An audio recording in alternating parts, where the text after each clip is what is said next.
1925 में एक संगठन की शुरुआत होती है। ना कोई प्रचार, ना कोई शोर, फिर भी आज वो विश्व का सबसे बड़ा संगठन है और देश का सबसे प्रभावशाली और शक्तिशाली संगठनों में से एक। आखिर कैसे शुरू हुआ राष्ट्रीय स्वयंसेवक संघ आरएसएस का ये सफर? अच्छा एक दो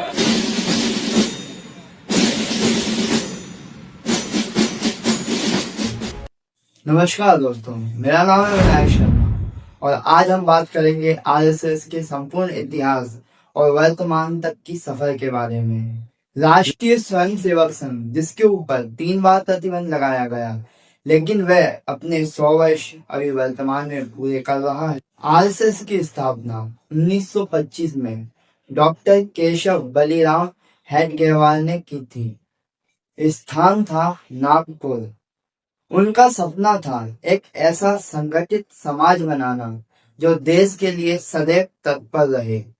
वर्तमान में जिस संगठन की 88,000 शाखाएं चल रही हैं, क्या कभी सोचा जा सकता था कि वो संगठन मात्र 4 से 5 लोगों से शुरू हुआ है? डॉक्टर केशव बलिराम हेडगेवार, जो कि एक स्वतंत्रता सेनानी भी थे, 15 अगस्त 1947 जब भारत आजाद हुआ, लेकिन 1948 में महात्मा गांधी की हत्या के बाद संघ पर प्रतिबंध लगा दिया गया। उस समय की सरकार का मानना था कि संघ के लोग अहिंसा और नफरत की ताकतों को बढ़ावा दे रहे हैं। जब संघ इन सभी आरोपों में निर्दोष पाया गया तो 11 जुलाई 1949 को संघ पे से प्रतिबंध हटा दिया गया। फिर राष्ट्रीय स्वयंसेवक संघ के अगले सर संघ चालक हुए एम.एस. गोलकर, यानी कि गुरु जी। उनके सर संघ चालक रहते हुए संघ को एक नई दिशा मिली और संघ अपनी ऊंचाइयों को छूता चला गया। वर्तमान में आरएसएस के सर संघ चालक डॉक्टर मोहन भागवत जी हैं, जो कि इस पद पर 2009 से कार्यरत हैं।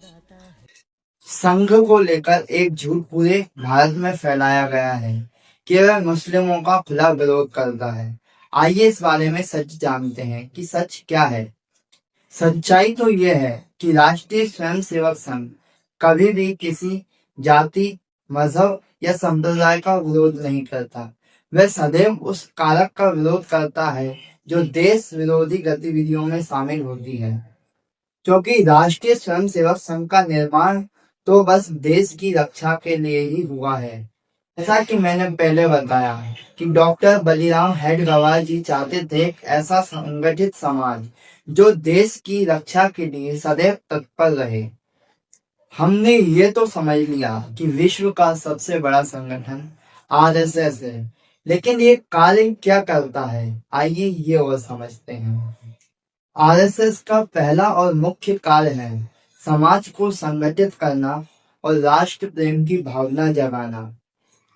इसके लिए प्रतिदिन आरएसएस की 78,000 से अधिक शाखाएं डेली कार्य करती हैं। आरएसएस का दूसरा और सर्वश्रेष्ठ कार्य कि वह समाज सेवा भी करता है।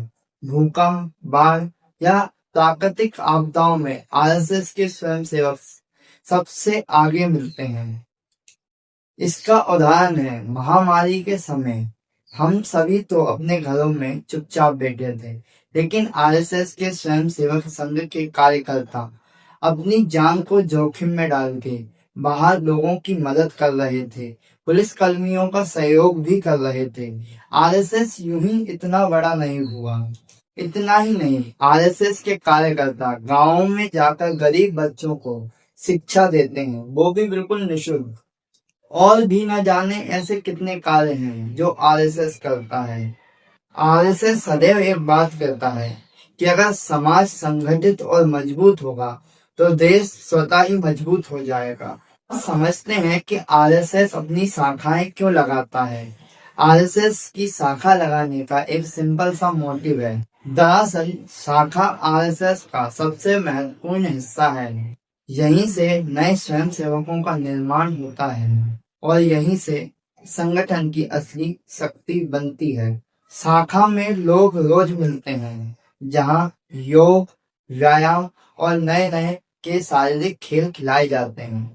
लेकिन शाखा सिर्फ खेलों तक सीमित नहीं है। यहाँ सबसे महत्वपूर्ण चीज अनुशासन सिखाया जाता है, एकता सिखाई जाती है और संगठन यानी कि साथ में काम करना सिखाया जाता है। हम कह सकते हैं कि आरएसएस की शाखा उसकी रीढ़ की हड्डी है, जिसकी वजह से वह अपने 100 वर्ष पूरे कर पाया है।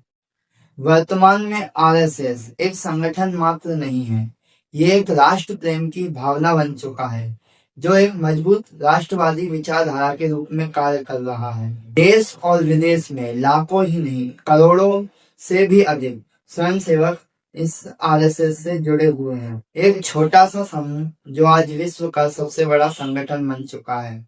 ये कुछ और नहीं, डॉक्टर केशव बलिराम हेडगेवार की सोच, ताकत और देश प्रेम की भावना का अर्थ है।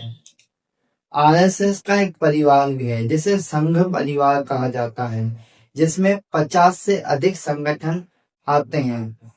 इनमें से कुछ प्रमुख संगठन हैं: भारतीय जनता पार्टी बीजेपी, विश्व हिंदू परिषद, भारतीय मजदूर संघ, अखिल भारतीय विद्यार्थी परिषद और राष्ट्रीय सेविका समिति।